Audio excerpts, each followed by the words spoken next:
What's up, mané, bienvenue sur la chaîne, frérot, tu connais. Mon gars, aujourd'hui, on va parler un peu foot. On va parler du potentiel duel pour le Ballon d'Or entre Sadio Mané et Benzema. Bah oui, mon gars, parce que Sadio Mané, il commence à être un candidat très sérieux pour le Ballon d'Or. On va aussi parler du Milan AC. Le Milan AC, beaucoup de personnes n'en parlent pas du Milan AC, mais le Milan AC, il faut savoir que le Milan AC, ils sont premiers de la Serie A. Les mecs, ils reviennent de loin. Déjà l'année dernière, tu connais, cette année, ils sont premiers. Donc, on va aussi parler du Milan AC. Et pour terminer cette vidéo, on va parler du Barça, mon gars. Parce que, ouais, c'est chaud en ce moment au Barça. C'est chaud. Il faut qu'on parle du Barça. Alors, mon gars, hier, match de Première Ligue. Liverpool, Man United. On avait un très très bon match de la part de Liverpool. Liverpool qui a vraiment dominé Man United, hein. Et là, il y a une question qui a commencé à se poser parce que Sadio Mané, il a fait un très grand match. Et beaucoup de personnes commencent à se dire, est-ce que Sadio Mané peut pas être Ballon d'Or cette année? Même si on sait tous que celui qui est en tête dans les sondages au niveau du Ballon d'Or, c'est Kabenobe du Real Madrid. Mais mon gars, il faut savoir que Sadio Mané, frérot, il a remporté la Coupe d'Afrique cette saison. Il a emmené son pays en Coupe du Monde. Il a remporté déjà une compétition, la Carabao Cup. Il a aussi une finale de FA Cup à jouer. Il peut encore remporter la Première Ligue. Il peut aussi remporter la Champions League, mon frérot. Donc, il y a des gens et tout, comme moi aussi, qui commencent à se poser des questions. Est-ce que Sadio Mané peut pas remporter le Ballon d'Or 2022? Là, mon gars, on va essayer de comparer les stats de Sadio Mané et de Benzema. Pour commencer, Sadio Mané en Première Ligue, il a joué 29 matchs sur 32 en ce moment. Il a marqué 14 buts et 2 passes décisives. Dans la poule de Liverpool de Champions League, ils étaient quand même dans une grosse poule, hein, Liverpool, hein, avec le Milan AC, avec l'Atlético Madrid, avec Porto. Et Liverpool, quand même, ils ont réussi à terminer premier de leur poule. Mais par contre, en Champions League, Sadio Mané, il a marqué que 3 buts. Après, Mané, tu vois, il est dans une équipe où c'est pas lui seulement qui est le leader offensif. Par moment, c'est Salah. Par moment, il marque. Il y a aussi Diego Jota qui marque aussi. Et le nouveau, la nouvelle recrue de Liverpool, Luis Diaz, qui est aussi décisif. Donc du coup, à Liverpool, même si Sadio Mané ne marque pas, même si au niveau des passes décisives, il n'est pas, on va dire, c'est pas le meilleur passeur de la Première Ligue, mais avant qu'il y ait les passes décisives, Sadio Mané, il est souvent au départ des actions. C'est lui qui permet à Salah, 2 fois lorsque Salah il marque des buts, de créer des ouvertures. Donc, c'est pas forcément les stats au niveau des buts, au niveau des passes qu'il faut regarder pour dire ouais, un joueur et tout, au niveau individuel, il est super chaud. Mais Karim Benzema, malgré tout ça, en Liga, le mec, il a 25 buts. Il a joué 28 matchs sur 32 possibles et il a fait 11 passes décisives, mon gars. 11 passes décisives pour un attaquant, pour un numéro 9, on va dire, c'est à saluer parce qu'un numéro 9 qui met 11 passes D, à la limite, les buts, 25 buts, c'est beaucoup, hein, parce que les gens ne se rendent pas compte qu'un numéro 9, pour marquer 25 buts, c'est un truc de ouf. Parce que les gens, ils ont la notion en mode... Parce que vu que Messi, Ronaldo et Lewandowski ont habitué des gens à marquer 40 buts par saison, 30 buts par saison. Mais les gars, il faut savoir qu'au niveau des... À l'époque des Zidane, à l'époque des Robinho, Ronaldinho et tout, là, les numéros 9, en moyenne, c'était 22 buts, 23 buts par saison. Hein. C'est maintenant que les numéros 9, ils commencent à marquer grave de buts. Et Benzema, mon gars, 25 buts, c'est un truc de ouf. Pour un Benzema, en plus, Benzema, c'est pas l'attaquant qui nous avait habitués à marquer beaucoup de buts en une saison, tu vois. Le mec, c'était plutôt Ronaldo qui était le leader offensif du Real Madrid. Mais Benzema, après le départ de Ronaldo, il s'est réveillé. Et comme je l'ai dit, 11 passes D pour un numéro 9, c'est vraiment à saluer. En Champions League, le mec, il a 12 buts, hein, 12 buts. Il a marqué 6 buts en 2 rencontres de Champions League. Ça, si, ça félicité. Et 12 buts. Triplé, il a mis 2 triplés en Champions League cette saison. Je ne sais pas s'il avait déjà mis en poule. Mais triplé face au PSG. Triplé face à Chelsea. Et une passe D en Champions League. En Champions League, il a joué 9 matchs sur 10. Sadio Mané en Champions League, il a joué tous les matchs. Donc déjà, là, au niveau de la Champions League, Sadio Mané, il a joué les 10 matchs, il a joué 10 matchs en Champions League. Il a marqué 3 buts. Benzema, il a joué 9 matchs. Il a marqué 12 buts. Donc tu vois qu'il a plus de buts que de matchs joués, mon gars.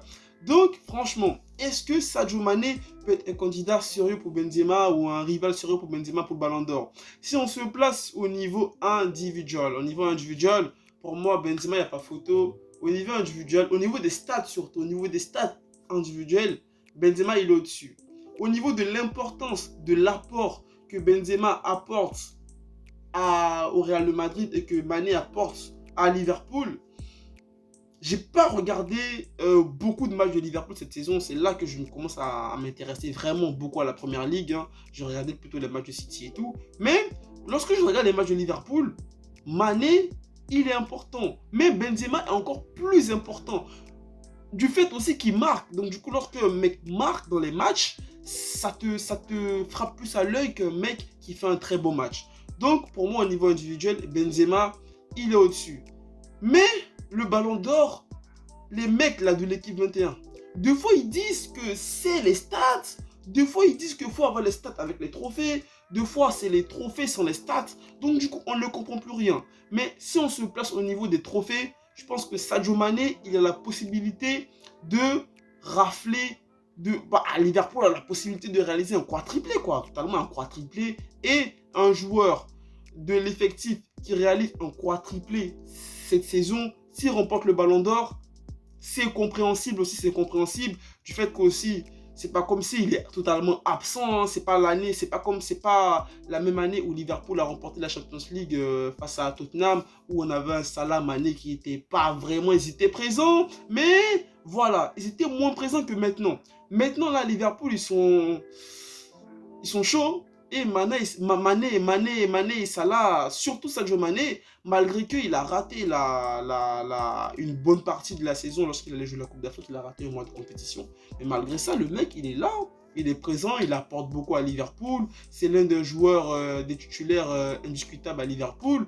Donc, est-ce que Sadio Mané peut être un candidat sérieux pour le Ballon d'Or? Est-ce qu'il peut rafler le Ballon d'Or, comme a dit à Karim Benzema? Parce que là, Benzema, le Ballon d'Or, il est dans ses mains, tu vois. C'est comme ça. Benzema, là, il a le Ballon d'Or. Il lui reste juste à montrer vite fait deux choses en demi-finale de Champions League. S'il atteint la finale, si Liverpool aussi atteint la finale, s'il y en a une finale, Liverpool, Real de Madrid. Si Sadio Mané, mon gars, il marque 2 buts en finale. Ou si, là même en demi-finale, il fait une grosse prestation avec Liverpool face à Villarreal. Si Benzema aussi fait une grosse prestation face à City. Si les deux, ils arrivent en finale de Champions League. Si Benzema, il remporte la Champions League, il n'y a pas photo, c'est Benzema qui peut être Ballon d'Or. Mais si, mon gars, malgré tout ce que Benzema a fait, face au PSG, face à Chelsea, mais si Sadio Mané, mon gars, il remporte la Champions League et qu'il marque en finale, là, ça va être vraiment très chaud. Et moi, je vous dis que le Ballon d'Or, c'est vrai qu'il y a des gens qui votent, mais il y a des gens qui sont dans l'ombre. Il y a des gens de l'ombre. Et moi, je pense que c'est les gens de l'ombre qui décide du Ballon d'Or. Parce que des fois, il y a des années, c'est totalement incompréhensible. T'as des années où Ribéry méritait le Ballon d'Or, où Ronaldo méritait le Ballon d'Or, ils ont donné le Ballon d'Or à Messi, où Modric il a remporté le Ballon d'Or, où t'as même Iniesta une année il a remporté le Ballon d'Or. Donc, il y a aussi les gars de l'ombre. Et on va pas se cacher que les gars de l'ombre, Benzema, tu vois, les médias et tout, c'est vrai que là, Benzema, il marque beaucoup de buts, mais les médias, ils sont là, tu vois, eux, ils sont juste pour l'actualité, tu vois. Eux, ils savent que s'ils parlent pas bien de Benzema, ils vont pas vendre. Donc ils sont obligés de vendre les stats de Benzema. Mais est-ce que dans l'ombre, Benzema il est aimé, les frérots? Parce que dans l'ombre, il faut aussi voir dans l'ombre. Il y a les gars de l'ombre, eux ils sont là et c'est eux, moi je vous dis, qui donnent le Ballon d'Or. Donc du coup, mon gros, à voir si qui de Benzema ou de Salah remportera le Ballon d'Or cette année. Et là, mon gars, maintenant, j'aimerais qu'on parle du Milan AC. Mon gars, le Milan AC, là en ce moment, 33e journée de Serie A, les mecs ils sont premiers, ils ont 71 points. Juste derrière, il y a l'Inter, même si là, tu connais le Milan, ils ont perdu hier en Coupe d'Italie, en demi-finale face à l'Inter. Mais l'Inter est deuxième de la Serie avec 69 points. Il n'y a que 3 points d'écart entre les deux équipes. Et il faut savoir que Moro, Milan, ils viennent de loin. Hein, parce que la saison dernière, même pas la saison dernière, il y a 2 ans, Milan, ils étaient 6e de la Serie A. Ils terminaient à la 6e place avec 63 points. Et ils ont commencé à faire un peu leur remontée, tu vois, au niveau de l'Italie. Parce que Milan, il faut savoir que mon gars, Milan, ils ont été absents, mais des compétitions européennes, mais c'est un truc de ouf, en fait. Le grand Milan AC, ils ont été vraiment absents, en fait, sur la scène européenne. Et la saison 2019-2020, Milan, il termine sixième. Il termine sixième, il se qualifie, je crois, pour l'Europa League. La saison de l'année dernière, 2020-2021, ils ont failli remporter la Serie A, mais vers la fin de la saison, au milieu, à un moment, ils étaient premiers au début de saison l'année dernière, mais après, ils ont commencé à bégayer un peu, tu vois. Après, ils se sont fait rattraper par l'Inter. Après, l'Inter a vraiment dépassé le Milan. Hein. L'Inter, ils ont terminé la saison à 91 points. Pour te dire à quel point l'Inter, ils étaient chauds l'année dernière. Milan a terminé deuxième. Ils ont essayé de lutter pour une place qualificative en Champions League. Ils ont réussi à se qualifier. Ils terminent deuxième la saison dernière avec 71 points. Et cette année, le Milan AC, mon gars, ils sont premiers de la Serie A. Donc, est-ce que le Milan AC peut remporter le Scudetto cette année? Moi, j'ai envie que le Milan remporte cette année le championnat, tu vois, parce que le Milan, c'est un club mythique, t'as capté Filippo Inzaghi, Borriello, Gattuso, Dida, Nesta, il y a tellement de joueurs au Milan AC qui m'ont fait kiffer pendant la jeunesse. En plus, pour ceux qui ont joué à PES, à l'époque sur la PS2, tu connais les équipes de PES, c'était le Milan AC, tu connais, il y avait Ronaldo, il y avait Kaka, c'était vraiment des grosses équipes, au fait, sur PES. Et bon, et je vous dis un truc, mon premier but que j'ai marqué sur une console, c'était avec le Milan AC, c'était avec Kaka, tu vois. Ça, c'est une petite parenthèse, tu vois. Donc, c'est pour ça que je valide un peu le Milan AC. Mais au niveau des matchs qu'il reste à jouer, franchement, il ne reste pas beaucoup de matchs, hein, parce qu'en Serie A, comme je dis, il reste 5 matchs. Il reste à jouer la Lazio, Fiorentina, Hellas Vérone, Atalanta, Sassuolo. La Lazio, ouais, ça va être chaud. Atalanta, c'est des matchs à ne pas prendre à la légère. Après les autres rencontres, Fiorentina et Las Verona Sassuolo, je pense que le niveau que le Milan AC montre aujourd'hui, ils peuvent terminer premier, mais est-ce qu'ils vont réussir à supporter la pression de l'Inter?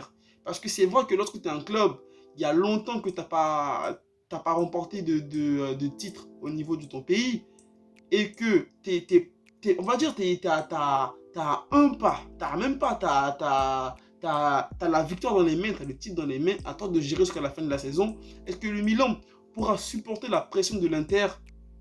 Ça, c'est une grosse question à se poser. Mais moi, je dirais quand même le Milan peut remporter le Scudetto, le Milan peut remporter la Serie A. Donc, à voir les frérots, à voir. Et j'espère que le Milan AC, ils remporteront la Serie A. J'espère pour eux parce que le Milan, quand même, c'est quand même tous les gens qui regardent le foot. On aime tous le Milan AC. On a quand même un petit amour pour le Milan AC. Donc, on espère que les frérots du Milan AC, ils remporteront la Serie A. Cette année, ils ont joué la Champions League. C'était un peu compliqué. Hein. Leur poule, Liverpool, Atlético Madrid, Porto, ils se terminent derniers. Ils n'ont pas eu une campagne de Champions League assez glorieuse. Hein. C'était vraiment très, très compliqué. Mais les mecs, ils se sont plus concentrés sur la Serie A. Ils ont fait un choix. C'était pas mal aussi. Donc, mon gars, on espère que les Milan AC, ils remporteront la Serie A. On espère. Mon gars, là, dernière partie de la vidéo, on va terminer avec le Barça. Vous savez qu'en ce moment, le Barça, les frérots, c'est chaud. On a été éliminé de l'Europa League hein, face à Francfort. Match aller, match nul. Match retour, défaite à domicile. Très humiliante. Hein. Prochain match de Liga qu'on a joué, juste après Francfort, on a joué contre qui déjà? Contre Cadiz. On a perdu en 0 encore à domicile.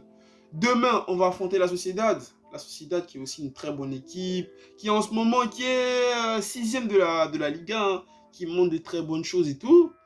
Et le Barça, là, ce jeudi-là, c'est un match en retard. Si on remporte ce match, on aura 3 points d'avance sur Séville, sur l'Atlético Madrid. Est-ce que le Barça peut se qualifier pour la Champions League cette saison? Normalement, oui. Parce que ces temps-ci, là, les derniers matchs qu'on a fait, le Barça a totalement changé de visage. On a totalement changé de visage. Compliqué. On est revenu dans le passé. On est revenu... on repratique le football qu'on pratiquait en début de saison. Donc, c'est compliqué en ce moment. Mais bon, on reste optimiste. Parce que aussi, le Barça peut faire des faux pas. Mais les adversaires du Barça aussi, qui veulent jouer la Champions League, eux aussi, ils font des faux pas. Donc, du coup, moi, je pense que le Barça, quand même, peut s'appuyer sur les faux pas de ses concurrents pour se qualifier en Champions League. Simplement, en fait, sans pression.